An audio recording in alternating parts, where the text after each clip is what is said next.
I walked into that shelter planning to just look. I walked out with a broken pit bull nobody wanted, and became the only thing standing between him and the breeder who wanted to reclaim the dog she'd already abandoned. I know what you're thinking. Pit bulls are dangerous, aggressive, unpredictable. That's what everyone says, right?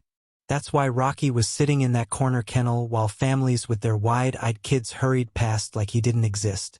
But here's the thing nobody tells you about pit bulls: they don't just feel rejection. They absorb it. They carry it in their bodies. And this one, he wasn't barking. He wasn't lunging at the glass begging for attention. He was just sitting there, pressed against the cold white wall beside a raised blue cot he wouldn't even touch, head lowered, eyes empty. Like he'd been passed over so many times he'd forgotten what hope felt like. I stopped walking. The shelter volunteer kept moving, clipboard in hand, already pointing toward another kennel. But I couldn't take my eyes off him. That massive brown body, that white chest, that collapsed posture. Something about him felt wrong. Not dangerous wrong, but broken wrong. Like the world had failed him and nobody had bothered to ask why. The day before was supposed to be easy. I'd filled out the application weeks ago. I'd read the articles, watch the videos, talk to other adopters about what to expect. I was excited, nervous, sure, but ready. I'd already picked out a bed, bought toys, cleared space in my living room. I knew walking into a shelter would be emotional, but I thought I was prepared. The shelter was chaos when I arrived. Dogs barking from every direction, paws scratching at kennel doors, tails whipping back and forth so hard they blurred. Pure desperation. Pure hope. Every single one of them was screaming, "Pick me! Pick me!" Except one. I was halfway down the aisle when I saw him. Kennel with a faded number card. A dog with a rich brown coat and white markings across his chest. A collar that looked too worn, too old, like it had been on him longer than it should have been. He wasn't moving, wasn't pacing, wasn't doing anything. He was just sitting there, back pressed flat against the wall, one massive paw pulled slightly inward, staring at absolutely nothing. I stopped. The volunteer didn't notice at first. She was already gesturing toward the next row, explaining kennel rotations and medical histories. But I couldn't move. I just stood there staring at this dog who looked like he'd been erased by the world. "You okay?" she asked, doubling back. I pointed. "What's his story?" She followed my gaze, and I watched her whole face change. That same gut punch I was feeling. She'd felt it 100 times before. "That's Rocky," she said quietly, and I could hear the exhaustion in her voice. "He's a breeder. How long has he been here?" "Weeks. Nobody's even asked about him." Weeks. Sitting in that corner, watching person after person walk by, learning that being seen doesn't mean being chosen. "Why?" I asked, even though I already knew the answer. She sighed. "People see pit bulls, they see the breed, and they just move on. They assume he's dangerous, aggressive, but he's not. He's one of the gentlest dogs we have. He just shuts down here. Stop trying." I looked back at Rocky. He still hadn't moved, hadn't even acknowledged that we were standing there talking about him. It was like he'd learned that hope was a lie, so why bother anymore? The volunteer's radio crackled. She glanced down, then back at me. "I can show you some of the other dogs if..." "I'll take him." She blinked. "What?" "Rocky. I'll take him home." Rocky sat in that kennel for weeks because people judged him before they knew him. If his story is pulling at your heart right now, don't just scroll past. Hit subscribe. Be part of the community that believes every dog deserves a second chance. One click, that's all it takes. The volunteer just stared at me like she'd misheard. Like people don't just walk into shelters and choose the dog nobody else wanted. "Are you sure?" Her voice cracked slightly. "He's been through a lot. He might need time, patience. He's not like the other dogs right now." I looked at Rocky again, still sitting there, still staring at nothing. He had no idea his life was about to change. He had no idea someone had finally seen him. I'm sure. Her eyes filled up. She nodded quickly, trying not to cry in front of me. Okay. Okay. Let me get the paperwork. She walked off fast, wiping at her face as she went. I stood there for a few more minutes, just watching Rocky. He still didn't look at me, didn't move. It was like he'd built a wall around himself so thick that nothing, not even kindness, could get through anymore. The volunteer came back with a clipboard, forms, and a leash that had seen better days. "He's all yours," she said, voice still shaky. "Thank you. Really. Thank you for giving him a chance." She unlocked the kennel door. The metallic clang echoed through the hallway, loud, sharp. Rocky flinched. Just a little. But I saw it. This dog who'd been sitting so still, so defeated, he was scared. Scared of what came next. Scared of hoping again only to have it ripped away. She clipped the leash to his worn collar and gently tugged. "Come on, buddy. You're going home." Rocky didn't move at first. He looked up at her, then at me. His eyes were dark, glassy, empty, like he didn't believe any of this was real. But slowly, so slowly, he stood up. His legs were stiff, like he hadn't moved in hours. Maybe he hadn't. He took one step, then another, and then he was standing right in front of me. This massive, heartbroken dog with a white patch on his chest and a collar that didn't fit him right anymore. I knelt down, reached out my hand. Rocky didn't pull away, but he didn't lean in either. He just stood there, waiting for the next bad thing to happen.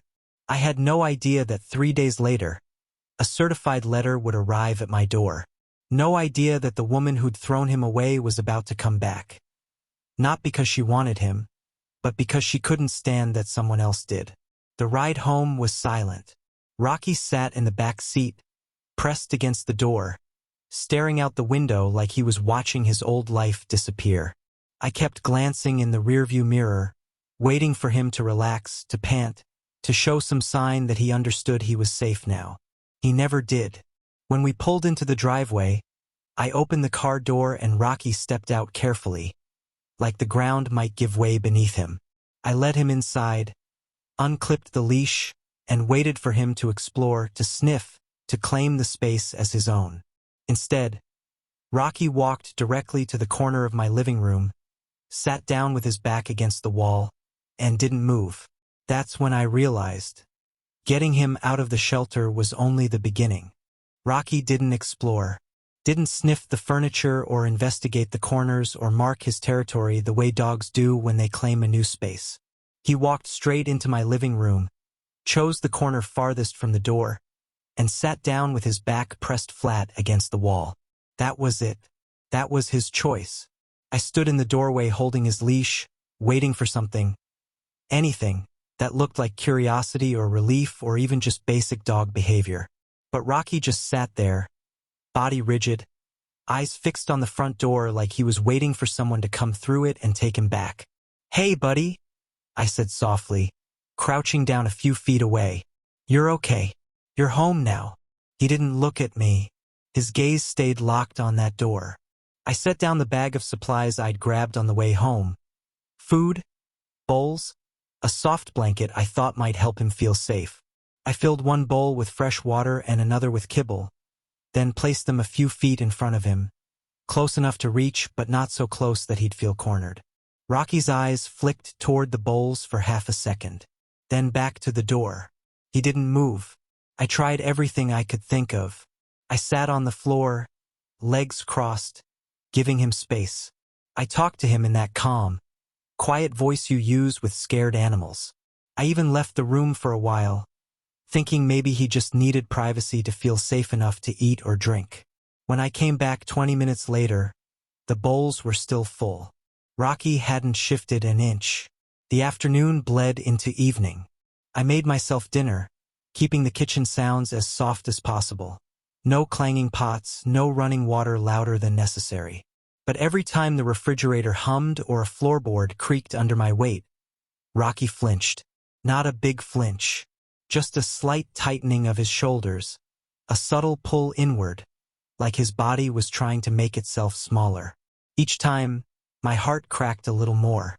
By nighttime, I'd accepted that Rocky wasn't going to eat. Not yet. But I couldn't accept leaving him alone in that corner, sitting there like he was still in the shelter, still waiting to be forgotten. I grabbed a pillow and a blanket from my bedroom and made a spot on the floor about 6 feet away from him. Close enough that he'd know he wasn't alone, far enough that I wouldn't crowd him. "I'm just going to sleep here tonight, okay?" I said, settling in. "You don't have to do anything. Just know I'm here." Rocky's eyes shifted toward me for the first time since we'd come inside. It wasn't trust. It wasn't even acknowledgement, really. It was more like surveillance, like he was calculating whether I was a threat. I turned off the lights, leaving just the dim glow from the kitchen to soften the darkness. I lay on my side, facing him, watching the rise and fall of his chest. Even his breathing looked careful, controlled, like he'd taught himself not to take up too much air. I don't know when I fell asleep, but when I woke up a few hours later, the house was silent except for the hum of the refrigerator and the distant sound of a car passing outside. I blinked in the darkness, disoriented for a second. Then I heard it, the soft lap, lap, lap of a tongue against water. I didn't move, didn't even breathe too loudly. I just tilted my head slightly and saw Rocky's silhouette in the dim light, his head lowered over the water bowl. He drank slowly, cautiously, like even this basic act of survival required him to check his surroundings first. When he finished, he stepped back toward his corner. But this time, he didn't sit with his back perfectly flush against the wall. He lowered himself down, legs tucked beneath him, and rested his head on his front paws. Still watching the door, still waiting, but down, finally down. I woke up to pale morning light filtering through the blinds. My neck ached from sleeping on the floor, and my back felt like I'd been folded into a suitcase. But the discomfort disappeared the second I looked toward Rocky's corner. He was in the exact same position, head on his paws, eyes open, watching. "Morning, buddy," I said quietly, sitting up. Rocky's ears twitched, but he didn't lift his head. I stood slowly, stretching out the stiffness in my joints, and walked to the kitchen to make coffee. As I filled the pot with water, I glanced back at him. In the daylight, I could see things I hadn't noticed the night before. A thin, pale scar running along his left shoulder, another across his back leg. The way his hips shifted slightly when he adjusted his weight. Not smoothly, but with a small hesitation, like movement hurt. He wasn't just emotionally broken. He was physically worn down. How long had he been bred? How many times had his body been used until it couldn't produce what they wanted anymore? And then what? Just tossed aside like equipment that didn't work? I felt the anger rise in my chest, hot and sharp. But I swallowed it down. Anger wouldn't help Rocky. Anger wouldn't undo what had been done to him. I poured kibble into his bowl and refilled his water, then sat at the kitchen table with my coffee, pretending not to watch him. From the corner of my eye, I saw him shift slightly, his nose lifting toward the food. But he didn't move toward it. Minutes passed. 5, 10, 15. Finally, when I got up to rinse my mug in the sink, Rocky stood. His movements were slow, deliberate, like he was testing whether standing was allowed. He walked toward the food bowl, glancing at me every few steps, and when he reached it, he lowered his head and ate. Fast. Frantic, almost, like someone might take it away. When he finished, he drank again, then returned to his corner and sat back down. Same position, same posture, same unblinking stare at the door. I leaned against the counter, watching him. Watching the way his body never fully relaxed, the way his ears swiveled toward every sound, the way he positioned himself so he could see every exit, every entrance, every possible threat. And that's when it hit me. Rocky wasn't adjusting to being here. He was bracing for the moment this all got taken away, bracing for the next bad thing, bracing for someone to walk through that door and prove that hope was a mistake. He wasn't waiting to feel safe. He was waiting for the trap to spring. 3 days. That's how long I had with Rocky before everything changed. 3 days of watching him sit in that corner, slowly learning that food would keep appearing, that the door wouldn't burst open with someone coming to drag him away, that maybe this was real. On the morning of day 4, I heard the mail truck pull up outside. I was sitting on the floor near Rocky, reading out loud from a book, because I'd read somewhere that the sound of a calm voice could help traumatized dogs. Rocky's ears would flick toward me occasionally, and I counted that as progress. The mail slot clattered. Something heavy hit the floor in the entryway. Rocky's head shot up, body tensing. I stood and walked over, expecting bills or junk mail or one of those grocery store flyers. Instead, I found a thick manila envelope with a certified mail sticker plastered across the front. My name and address were typed in cold, official font. No return address. Just a stamp that read, "Legal notice, signature required." My stomach dropped before I even opened it. I tore the seal and pulled out the papers inside. The letterhead was crisp, formal, intimidating, Guerra Breeding Operations, LLC. And then I saw the words, "Cease and desist. Property recovery notice." My hands started shaking. I forced myself to read. To whom it may concern, it has come to our attention that a dog belonging to Guerra Breeding Operations has been removed from an animal shelter and is currently in your unlawful possession. Said animal, registered under the name Rocky, was never legally surrendered by the owner and remains the legal property of Bertha Guerra. You are hereby ordered to cease any further claims of ownership and return the animal immediately to avoid legal action.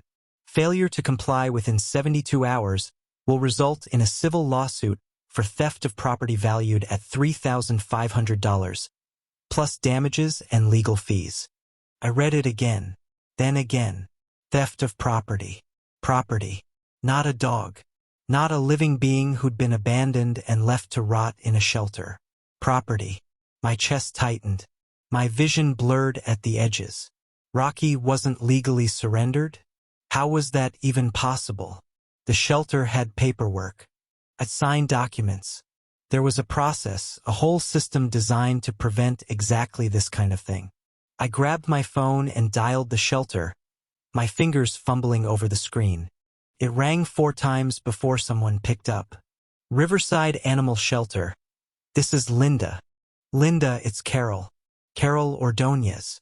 I adopted Rocky 3 days ago. Oh. Karula. E. How's he doing?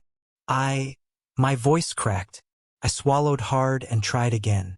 I just got a legal notice from someone named Bertha Guerra. She's claiming Rocky was never legally surrendered. She's threatening to sue me. Silence. Linda. Hold on. I heard papers shuffling, a drawer opening, the muffled sound of Linda talking to someone else in the background. Then she came back on the line, and her voice had changed. Carol, I need to pull his file. Can you give me 5 minutes? Linda, what's going on? Just give me 5 minutes. I'll call you right back. The line went dead. Those 5 minutes felt like 5 hours. I paced the living room, the letter clutched in my hand, reading it over and over like the words might change if I stared at them long enough. Rocky watched me from his corner, head low, eyes tracking my movement. He could feel it, the panic, the fear. Dogs always know. When my phone finally rang, I answered before the first ring even finished. Linda. Okay. She sighed, and I could hear the exhaustion in her voice. I pulled Rocky's intake file. There's a problem. My heart sank. What kind of problem? The surrender form isn't complete. There's no signature from the owner. Just a drop-off notation from one of our overnight staff. It looks like someone left Rocky in the after-hours drop kennel with a note saying he was no longer needed. So he surrendered. Technically, no. Not legally. If there's no signed surrender form, the original owner can claim the dog was abandoned without their consent, or stolen, or... Are you kidding me? My voice came out louder than I intended. Rocky flinched in the corner. I forced myself to lower my tone. Linda, he was there for weeks. Nobody came for him. Nobody called. Nobody asked. And now, suddenly, she wants him back. I know, Carol. But legally, if she can prove ownership and we don't have a signed surrender, then what? I just give him back? To the person who dumped him? Linda was quiet for a long moment. I don't know. I'm going to escalate this to our director and our legal team. But Carol, you need to be prepared. If she pushes this, it could get complicated. Complicated. That was the word people used when they meant you're going to lose. I hung up and sank onto the floor, the letter still in my hand. My mind raced. What was I supposed to do? Hire a lawyer I couldn't afford? Fight a legal battle over a dog I'd adopted in good faith? Just hand Rocky back over to the woman who'd used him up and thrown him away? I looked over at him. He was still watching me, his eyes locked on mine. And that's when I saw it. He wasn't just watching. He was reading to me, reading my fear, my distress, my panic. His body had gone completely rigid, ears pinned back, shoulders hunched forward like he was trying to brace himself for whatever was coming next. Because he knew. Somehow he knew. Dogs that have been abandoned, betrayed, discarded, they learn to recognize the signs. They learn to see it coming before it happens. And right now, Rocky thought it was happening again. No, I whispered, my voice breaking. No, Buddy. I'm not giving up on you. I promise. But even as I said it, I felt the weight of the letter in my hand. The legal language, the threats, the cold, calculated tone of someone who saw Rocky as nothing more than a line item on a balance sheet. I pulled out my phone and searched for Bertha Guerra. Took less than 30 seconds to find her. Her business page, her breeding website, and my stomach turned. A post from earlier that morning. A photo of Rocky. Younger, healthier, standing in a sterile concrete kennel. And beneath it, a caption. Stolen dog alert. My champion bloodline stud Rocky was illegally adopted from Riverside Shelter. If you have information, please contact me immediately. This dog is dangerous and should not be in an untrained home. I am pursuing all legal avenues to recover my property. The post had already been shared 43 times. I stared at the screen, my blood running cold. She hadn't just sent a letter. She'd already gone public. Right now, Rocky's entire future is hanging by a thread, and people who've never met him are calling him dangerous based on lies. If you believe every dog deserves someone who'll fight for them, don't just scroll past the story. Hit subscribe, because there are thousands of Rockies out there, good dogs written off because of their breed, their past, or someone's greed. This channel exists to tell their stories, to prove that love is stronger than fear, and truth is stronger than lies. One click shows you're part of the pack that refuses to give up on the forgotten ones. And trust me, you're going to want to see how this ends. The post spread like wildfire. By that evening, Bertha's stolen dog alert had been shared over 200 times. It showed up in every local pet group, neighborhood watch page, and lost and found forum within a 50-mile radius. People who'd never met Rocky, never seen him, never heard his story were suddenly experts on how dangerous he was. The comments section was a nightmare. Pitbulls should be banned. Period. Someone needs to report this to animal control before a child gets hurt. The adopter clearly knew this dog was stolen. She should be arrested. I sat on my living room floor, phone in hand, scrolling through comment after comment, each one worse than the last. My hands shook. My throat felt tight. Every notification that popped up felt like another person turning against us. Rocky lay in his corner, watching me with those dark, worried eyes. He hadn't moved in over an hour. I hadn't eaten since morning. It was like he could feel the danger closing in, even if he couldn't understand where it was coming from.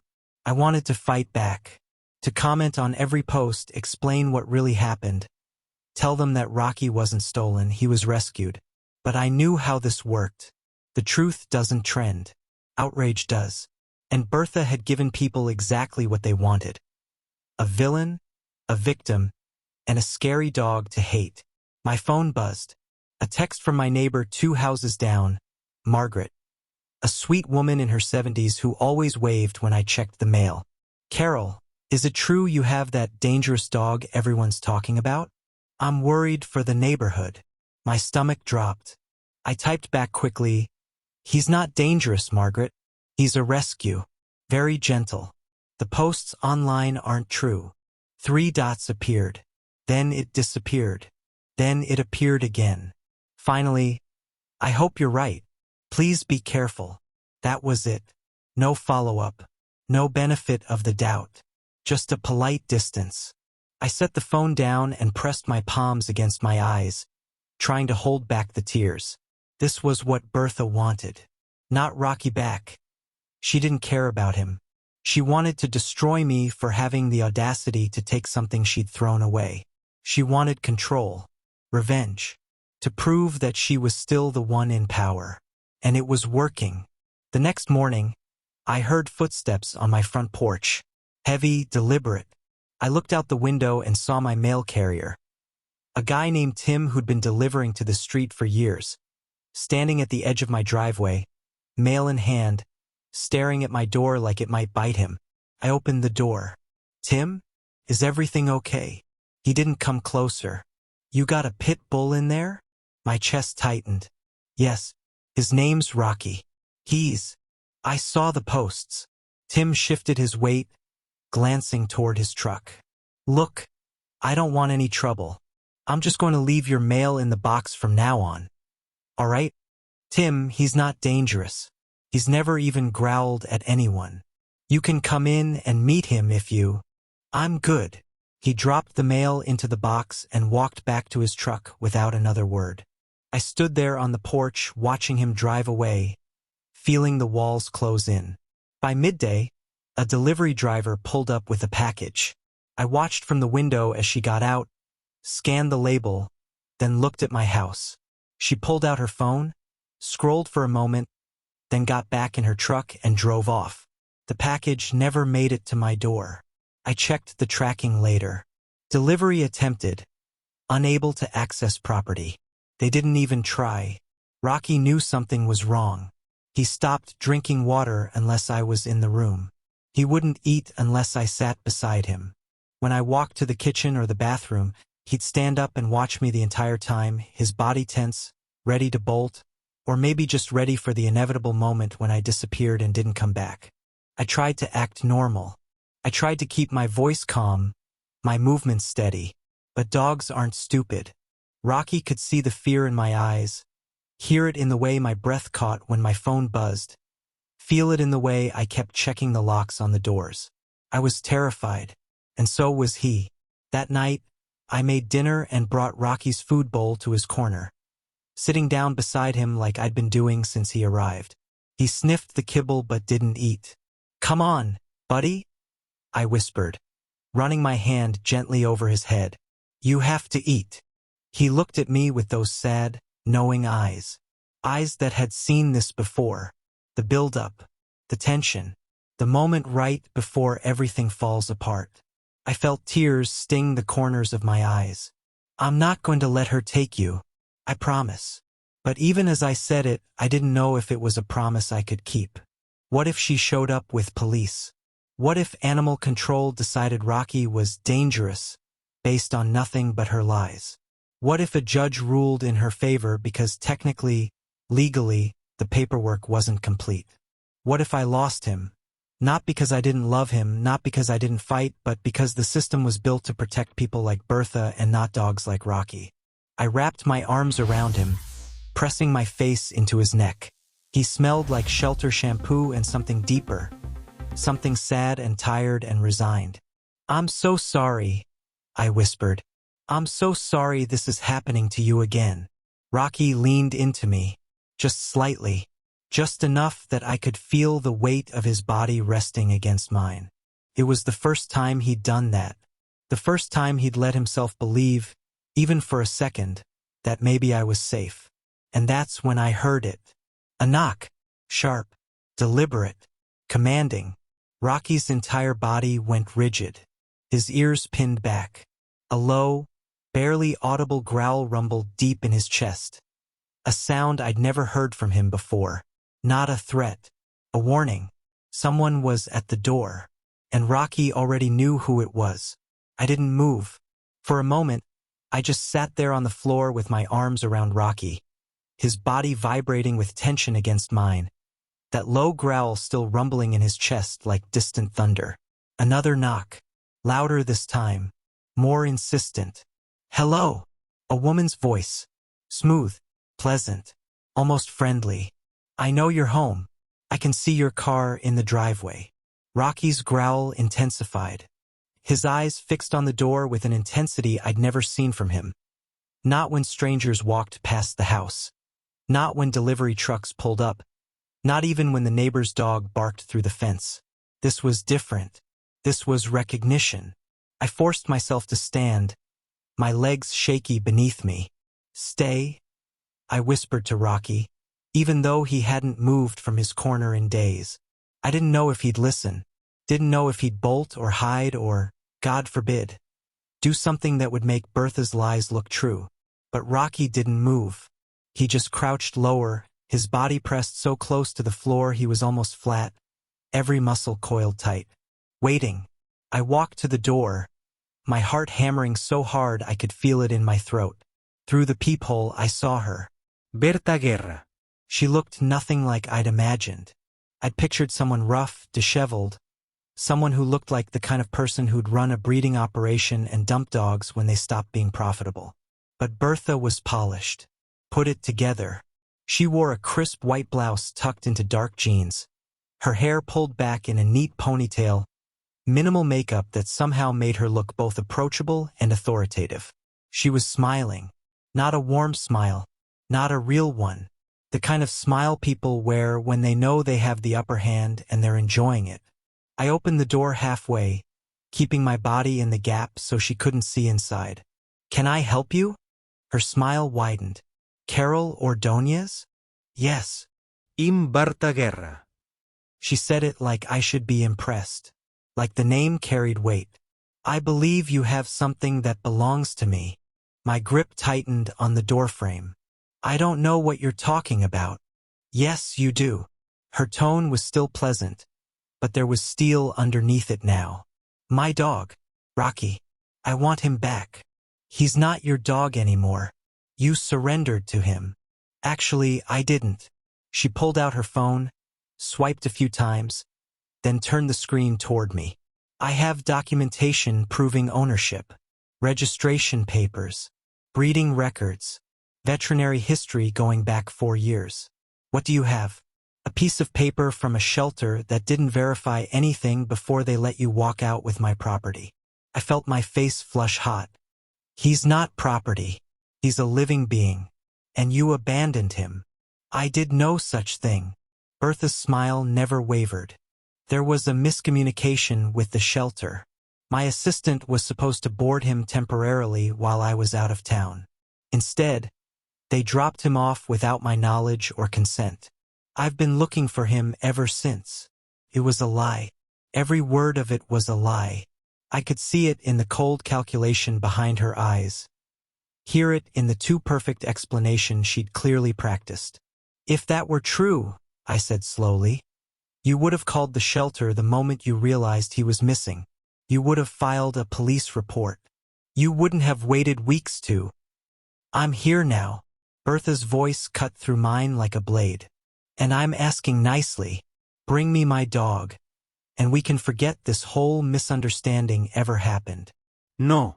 Her smile finally faltered, just for a second. Then it snapped back into place, sharper now. "Excuse me?" I said no. "Rocky's staying with me." Bertha took a step forward. I instinctively moved to block the doorway more fully, and that's when she looked past me, into the house. Her eyes locked onto something behind me. I didn't have to turn around to know what she was looking at. "Rocky." "There he is," Bertha said softly, and something in her voice made my skin crawl. Not affection, not relief, something colder. "Rocky, come here, Boy. I glanced back. Rocky hadn't moved from his corner, but his entire body had changed. He was trembling now, not from cold, not from fear in the normal sense. This was something deeper. His legs were splayed out slightly, his center of gravity low, like his body was trying to become invisible. His ears were pinned so far back they disappeared into his skull. And his eyes. God, his eyes. They were locked on Bertha with a look I'd never seen before. Not curiosity. Not hope. Pure visceral dread. Rocky, Bertha said again, louder this time. Come? Rocky didn't move. Bertha's jaw tightened. I said come. That's when Rocky did something that made my blood run cold. He growled. Not the low, warning rumble from before. This was different. Deeper, more controlled, laced with something that sounded almost like a whimper underneath. It was the growl of a dog who'd learned that aggression was punished but couldn't stop his body from reacting to a threat. And Bertha? She didn't flinch, didn't look concerned or surprised or even remotely emotional. She just stared at Rocky with the same cold, detached expression you'd give a malfunctioning appliance. He's still doing that? She muttered, almost to herself. Then she looked back at me, and the pleasant mask slid back into place. See? Aggressive behavior. Exactly what I warned people about. He's not safe in an untrained home. He's not aggressive, I said, my voice shaking now. He's scared. Of you. That's absurd. Is it? I stepped fully into the doorway now, blocking her view of Rocky. Because he's been here almost a week, and he's never growled at me, never snapped, never shown a single sign of aggression. But the second you show up, he... Enough! Bertha's voice went flat. The smile was gone now. I gave you a chance to do this the easy way. You've made your choice. She pulled a business card from her pocket and held it out. I didn't take it. She let it flutter to the ground between us. That's my lawyer's information, she said. You'll be hearing from him within 24 hours. I'm filing a civil lawsuit for theft and unlawful possession of stolen property. I'll also be reporting this incident to animal control and requesting an immediate dangerous dog evaluation. My stomach dropped. You can't. I can. And I will. She turned to leave, then paused and looked back at me one last time. You should have just given him back, Carol. Now this is going to get ugly. For both of you. She walked down the steps, climbed into a spotless white SUV parked at the curb, and drove away. I stood there for a long moment, staring at the business card on the ground, my hands shaking so badly I had to shove them into my pockets. When I finally closed the door and turned around, Rocky was still in his corner, still trembling, still staring at the spot where Bertha had been standing. I walked over and sank down beside him. He didn't lean into me this time. He just sat there, frozen, trapped somewhere between the present and whatever terrible memories she'd dragged back to the surface. I'm not giving up, I whispered, running my hand gently over his head. I don't care what she does. I'm not giving up on you. But even as I said it, I felt the weight of what was coming. A lawsuit, animal control, a dangerous dog evaluation. Bertha wasn't just trying to take Rocky back. She was trying to destroy us both. The lawsuit arrived 2 days later. 23 pages of legal jargon that boiled down to one simple message. Give Rocky back or lose everything. Bertha wasn't just suing for the return of stolen property. She was suing for compensation, $3,500 for Rocky's market value as a breeding stud, plus another $5,000 in damages for lost breeding opportunities, plus legal fees that were already climbing into the thousands. I sat at my kitchen table staring at the documents, trying to make sense of words like tortious interference and conversion of chattel and unjust enrichment.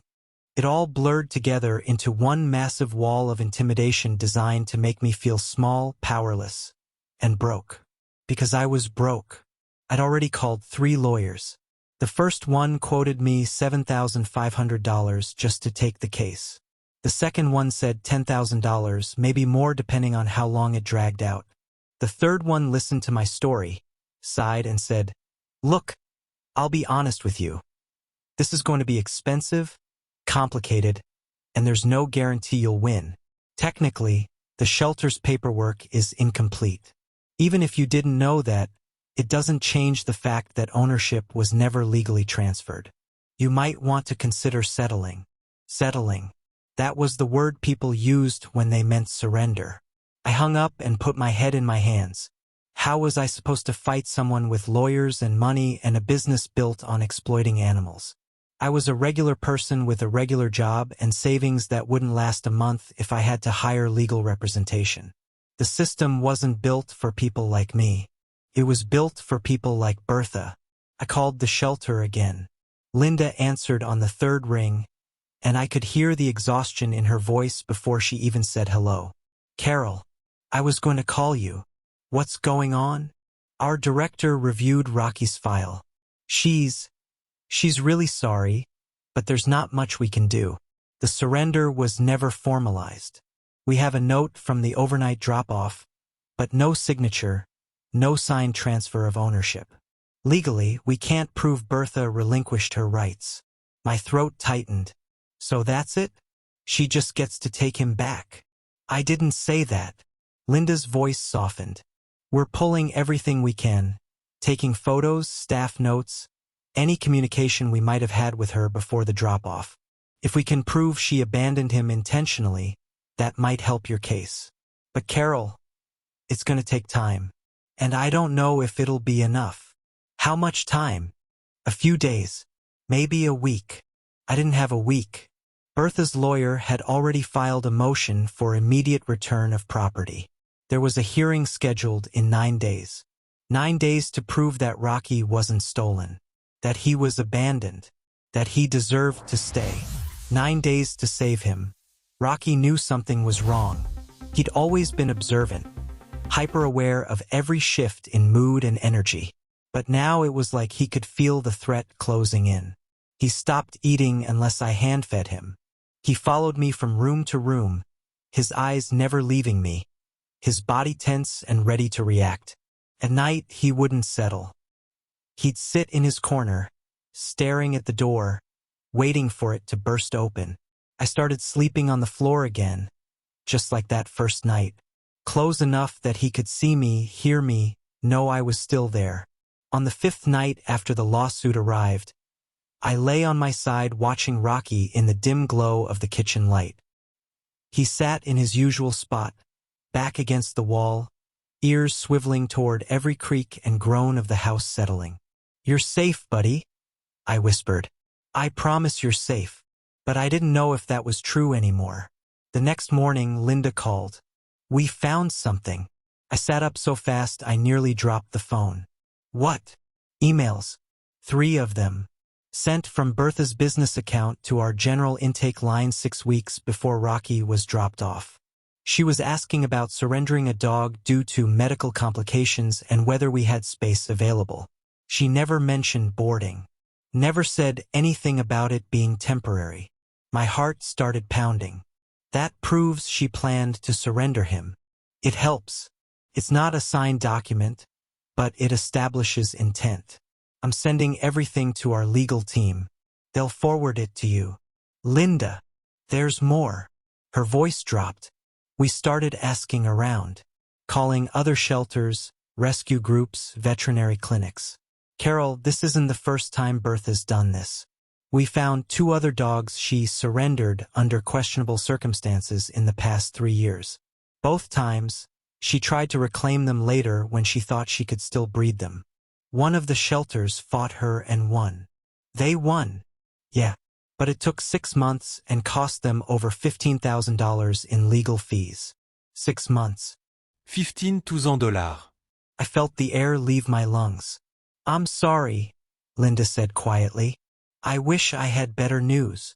That night, I sat on the floor near Rocky's corner, my laptop open, scrolling through legal aid websites and fundraising platforms, trying to figure out how I was going to pay for a lawyer I couldn't afford to fight a battle I might not win.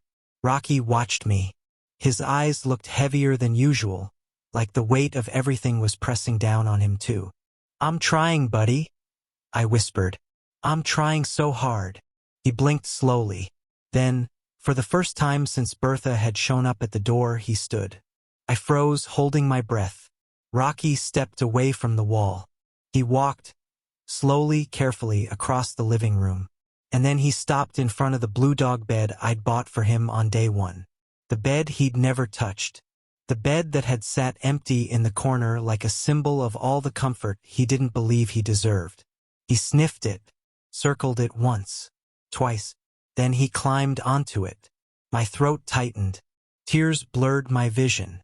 Rocky lowered himself down, tucking his legs beneath him. He rested his head on the edge of the bed, his eyes still on me, still watching, still waiting for something bad to happen. But he was down, on the bed. For the first time since I'd brought him home, Rocky had chosen comfort over survival mode. I closed my laptop and moved closer, sitting on the floor beside the bed. "Good boy," I whispered, my voice breaking. "You're such a good boy." Rocky's eyes drifted shut. Not all the way, just halfway, still alert, still cautious. But then, slowly, his breathing deepened. His body relaxed. His eyes closed completely. And for the first time since I'd met him, Rocky slept. Not the light, fitful sleep of an animal always listening for danger. Deep sleep. The kind of sleep that only comes when the nervous system finally believes it's safe.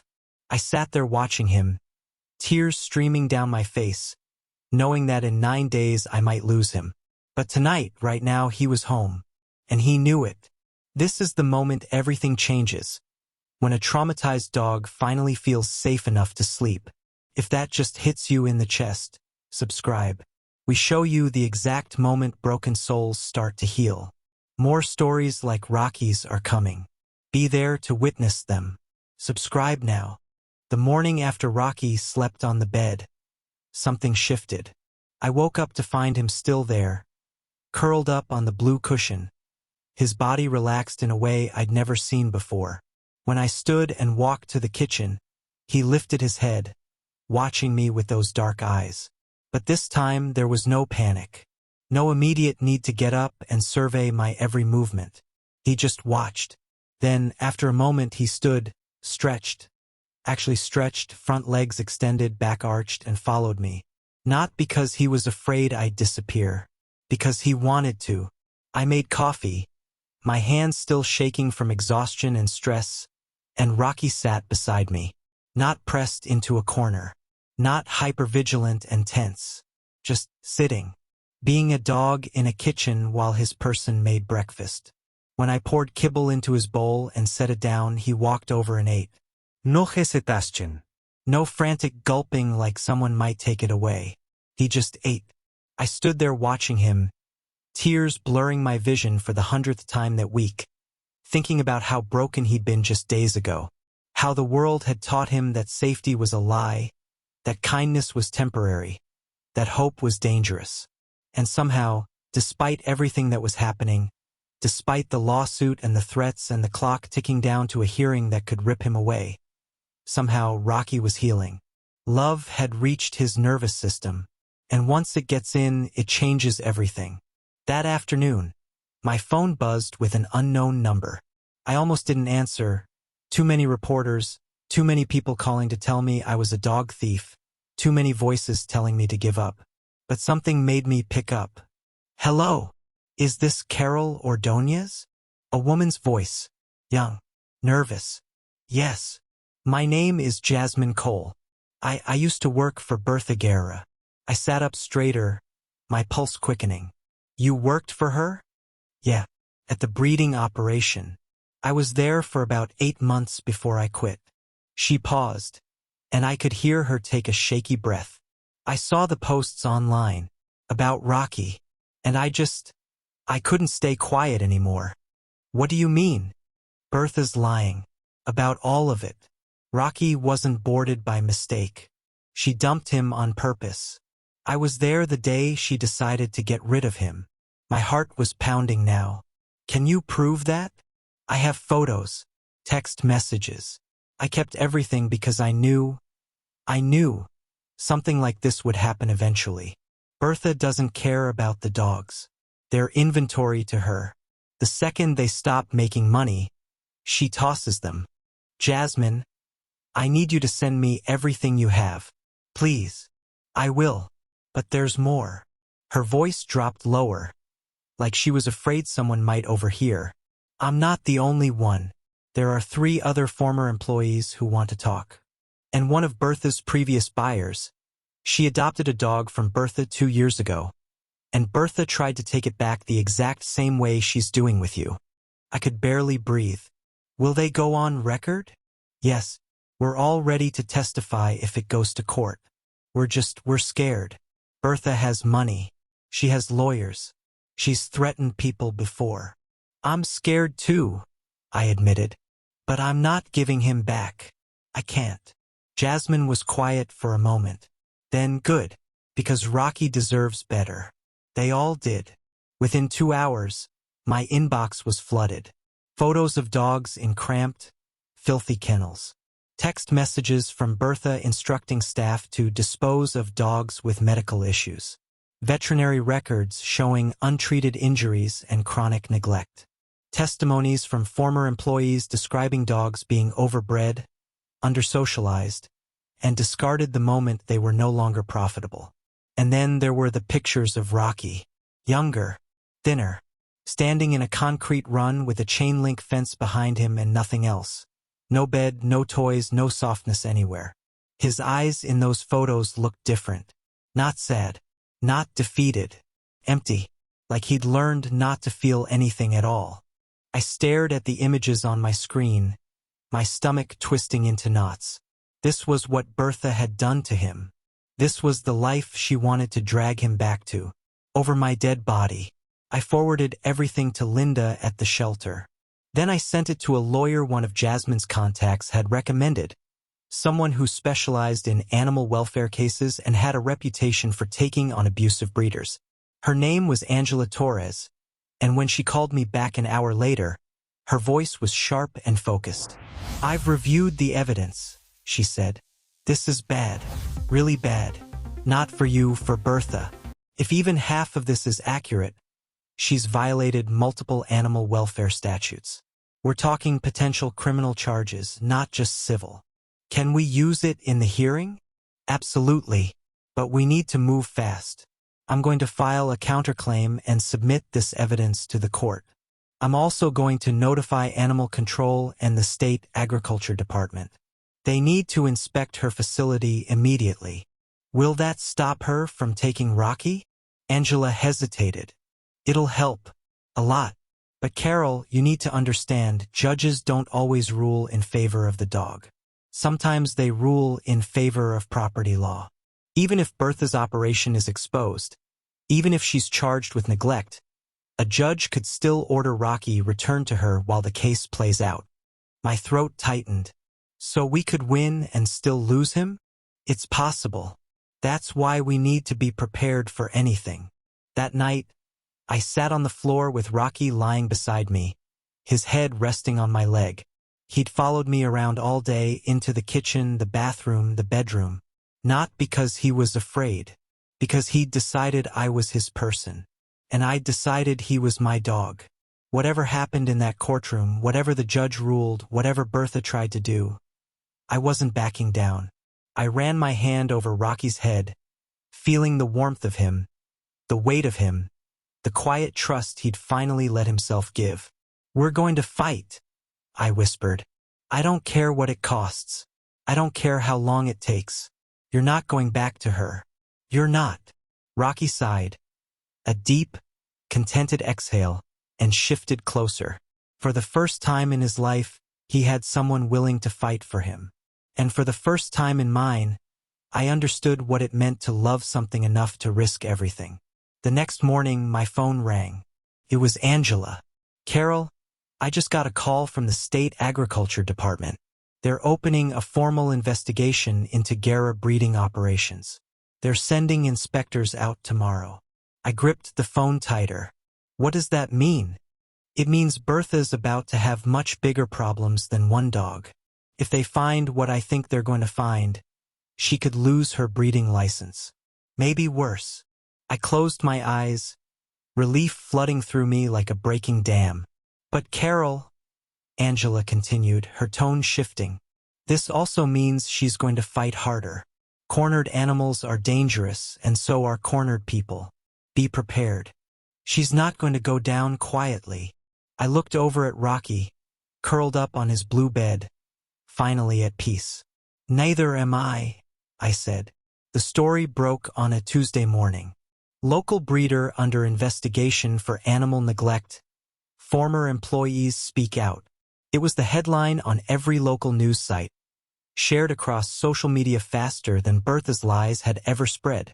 The article included photos, the ones Jasmine and the other former employees had sent me. Dogs in overcrowded kennels, untreated injuries, filthy conditions. And right there in the center of it all, a younger photo of Rocky, standing alone in that barren concrete run. The comments section exploded. But this time, they weren't talking about me. I adopted her 3 years ago. She told me my dog was a champion bloodline.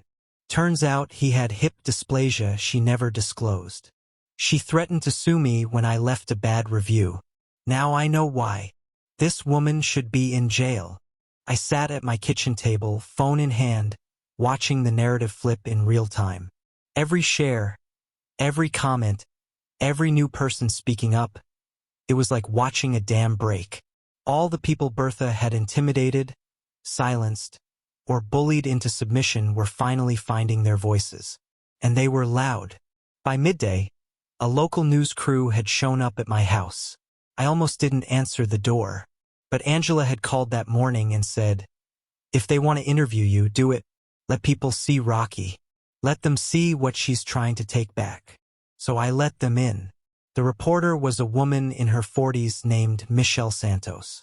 She had kind eyes and a no-nonsense demeanor that immediately put me at ease. Her cameraman set up in my living room while Michelle sat across from me, notepad in hand. Tell me about Rocky, she said. And I did. I told her about walking into the shelter and seeing him pressed against that wall, defeated and forgotten. I told her about the first night, when he wouldn't eat or sleep or believe he was safe. I told her about the letter, the threats, and the smear campaign. I told her about Bertha showing up at my door, cold and calculating, and the way Rocky had trembled at the sight of her. Michelle listened, nodding occasionally, her pen moving across the page. Then she said, "Can I meet him?" I looked over at Rocky. He was lying on his blue bed, watching us cautiously but not fearfully. A week ago, he would have been pressed into a corner, shaking. Now he was just there, present, calm. "Rocky," I called softly. "Come here, buddy." He stood, stretched, and walked over. No hesitación. No flinching. Michelle extended her hand slowly, letting him sniff. Rocky leaned forward, sniffed her fingers. Then, miracle of miracles, he sat down beside her and let her scratch behind his ears.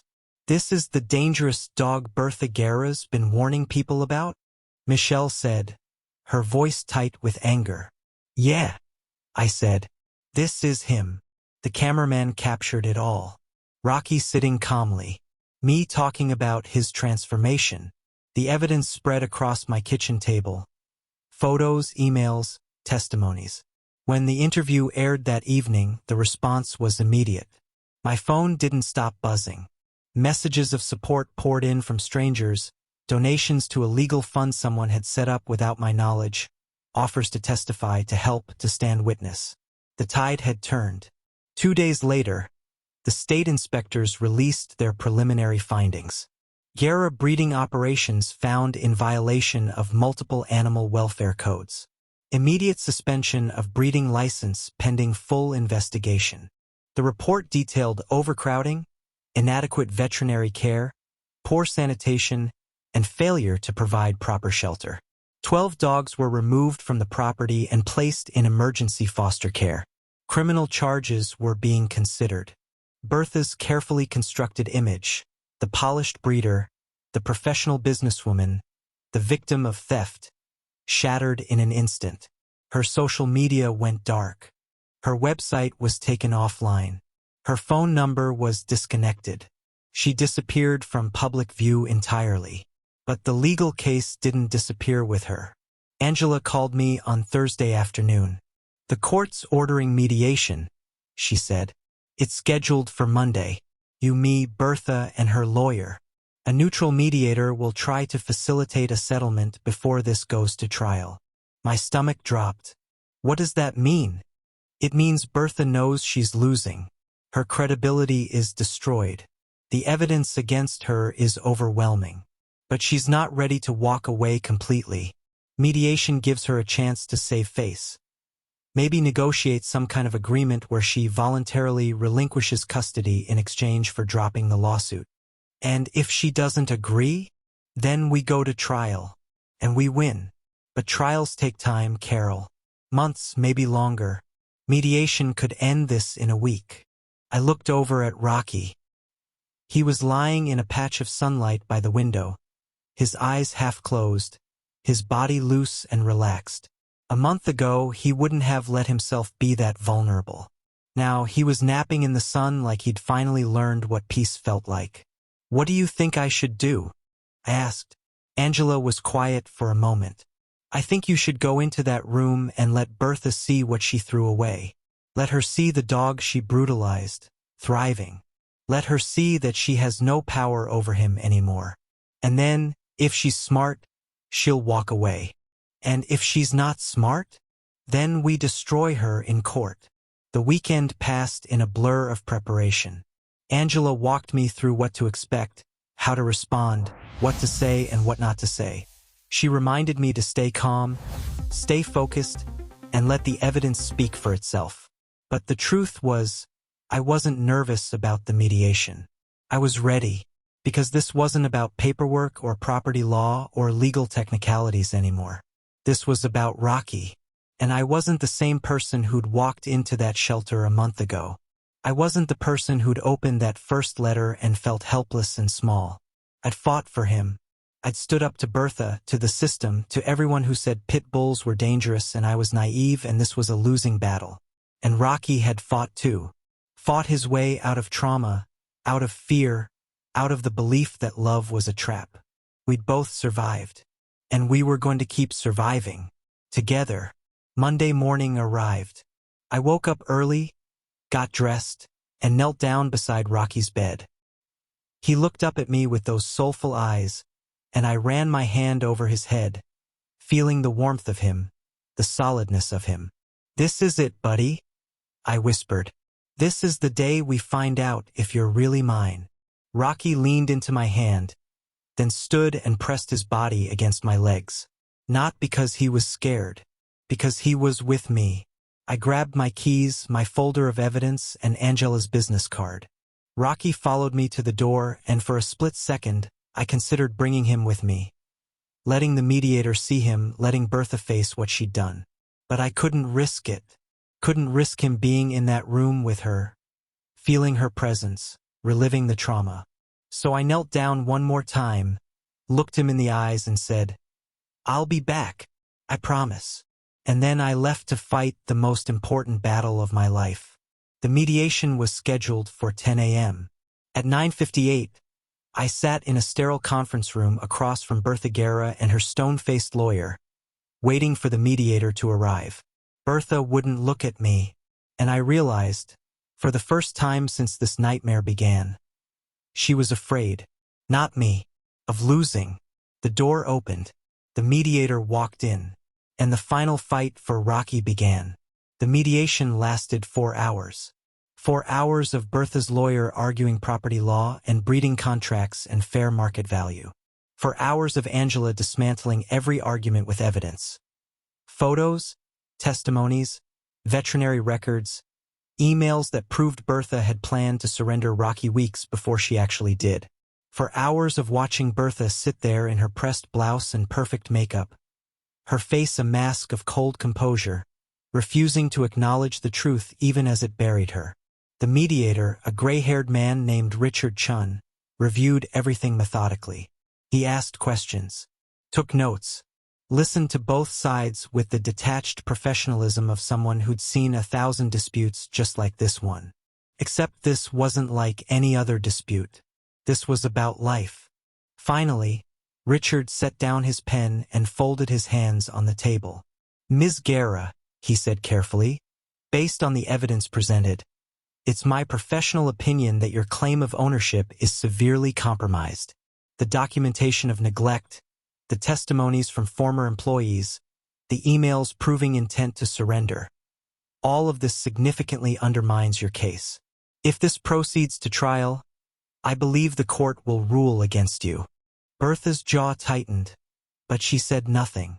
Richard turned to me. "Ms. Ordóñez, you've demonstrated that Rocky has been well cared for in your custody. However, the initial adoption did occur under irregular circumstances. Technically, there are grounds for Ms. Guerra to argue that proper procedure wasn't followed." My heart sank. "That said," Richard continued, "I don't believe any judge is going to remove a dog from a safe, loving home and return him to a facility currently under investigation for animal welfare violations. The optics alone would be—" He paused, choosing his words carefully. "Problematic." Bertha's lawyer leaned forward. "My client is willing to negotiate a settlement. Ms. Guerra will relinquish all claims to the dog in exchange for $50,000, Bertha said flatly. The room went silent. Angela's eyebrows shot up. "Excuse me? $50,000, Bertha repeated, her voice cold and mechanical. "That's what Rocky is worth to my breeding program. Past, present, and future value. Pay me that, and you can keep him." I stared at her, my blood turning to ice. She wasn't even pretending anymore. This wasn't about Rocky. It had never been about Rocky. It was about money, control, winning. "That's extortion," Angela said sharply. "That's business," Bertha's lawyer replied. Richard held up a hand. "Ms. Guerra, I strongly advise you to reconsider. Given the circumstances." "50,000, Bertha said again. "Or we go to trial." Angela looked at me, and I could see the calculation in her eyes. She was running the numbers, legal fees, court costs, the time it would take, the risk that some judge somewhere might actually side with property law over common sense. But I didn't care about the numbers anymore. I stood up. "No," I said. Everyone turned to look at me. "Carol," Angela started. "No," I said again, louder this time. "I'm not paying her a single cent. And we're not negotiating anymore." Bertha's lips curled into a cold smile. "Then you'll lose him in court." "Maybe," I said. "Or maybe the judge will want to see Rocky. Maybe they'll want to see how he reacts to you versus how he reacts to me. Maybe they'll want to know why a dog who was supposedly stolen from his owner trembles at the sight of her." Bertha's smile faltered. "Let's bring him in," I said. "Right now. Let's bring Rocky into this room and see who he chooses." "That's highly irregular," Richard began. "I don't care," I said. "You want to settle this? Fine. Let Rocky decide." 20 minutes later, I was back home, clipping a leash to Rocky's collar. He looked up at me with those trusting eyes, tail wagging softly, completely unaware that the next 10 minutes would determine the rest of his life. "Come on, buddy," I whispered. "One more thing. Just one more and then we're done. I promise." When we walked into the conference room, Rocky's entire body changed. His ears pinned back, his tail dropped, his shoulders hunched forward, and his gaze locked immediately onto Bertha, sitting at the far end of the table. She stared back at him, her expression unreadable. Rocky stopped walking. His legs went stiff, his body low, and a soft whine escaped his throat. Not aggressive, just afraid. "See," Bertha said quietly. "He doesn't even recognize me. This is what happens when you take a dog from his owner and—" "Rocky," I said softly, kneeling down beside him. "It's okay. You're safe. Rocky's eyes flicked to me, then back to Bertha. I reached down and unclipped his leash. Angela's eyes went wide. Carol, what are you? Your choice, buddy? I whispered, my voice breaking. Your choice. The room went completely silent. Rocky stood there, unleashed, free to move anywhere he wanted. Bertha sat at one end of the table. I knelt at the other. For a long moment, Rocky didn't move. He just stood there, frozen, staring at the woman who had used him, broken him, and thrown him away. Bertha leaned forward slightly. Rocky, she said, her voice sharp and commanding. Come. Rocky flinched. His body tightened, his breathing quickened, and for a horrible second I thought he might actually go to her. Not because he wanted to, but because that command had been beaten into him so many times he didn't know how to disobey. But then, Rocky turned away. Slowly, deliberately, he turned his back on Bertha Guerra and walked straight to me. He pressed his body against my chest, tucking his head under my chin, and let out a long, shuddering breath, like he'd been holding it this entire time and could finally let go. And then, for the first time since Bertha had come into our lives, Rocky's tail wagged. Not frantically, not nervously, slow. Confidence. Sure. The mediator stared. Angela covered her mouth with her hand. Even Bertha's lawyer looked uncomfortable. I wrapped my arms around Rocky, pressing my face into his fur, tears streaming down my cheeks. Good boy, I whispered. Good boy.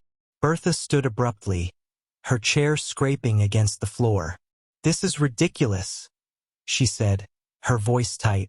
This doesn't prove anything. He's just... Ms. Guerra, Richard said quietly. I think we're done here. Bertha's lawyer put a hand on her arm. They exchanged a look, one I couldn't quite read. Then he nodded. My client is prepared to drop all claims, he said. Effective immediately.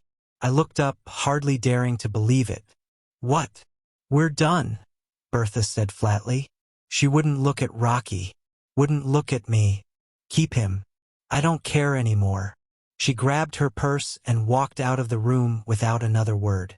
Her lawyer gathered his papers, nodded once to Richard, and followed her out. The door closed, and just like that, it was over. Angela drove us home. I sat in the back seat with Rocky pressed against my side, his head on my lap, still trembling slightly but there, present, safe. You know that was insane, right? Angela said, glancing at me in the rearview mirror. Unclipping his leash like that could have gone so wrong. I know, I said, but it didn't. No, Angela said, smiling. It didn't. That night, Rocky and I lay on the floor together in the quiet of my living room. He wasn't pressed into a corner, wasn't watching the door. He was just lying there beside me, his body relaxed, his breathing slow and even. You're mine now, I whispered, running my hand over his head. Really, truly mine. Nobody can take you away. Not ever. Rocky sighed. A deep, contented exhale, and shifted closer, resting his head on my chest.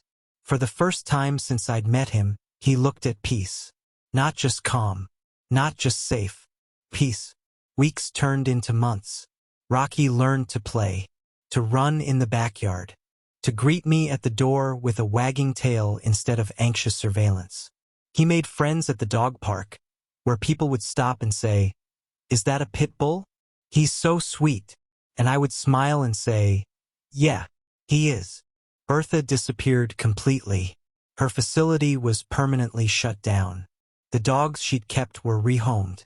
Her name became a cautionary tale in rescue circles, a reminder of what happens when animals are treated as products instead of lives.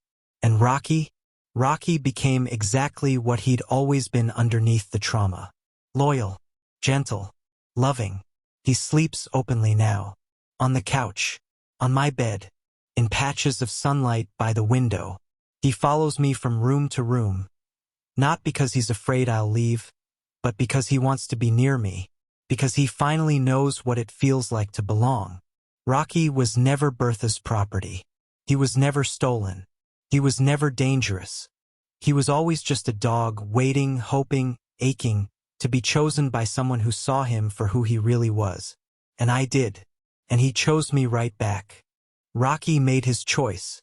He turned his back on the woman who broke him and chose the person who loved him. Now it's your turn to choose.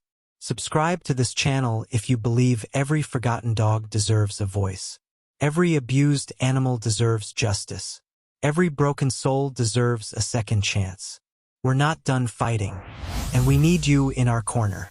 Hit that button. Join the pack. Let's make sure no Rocky ever gets left behind again.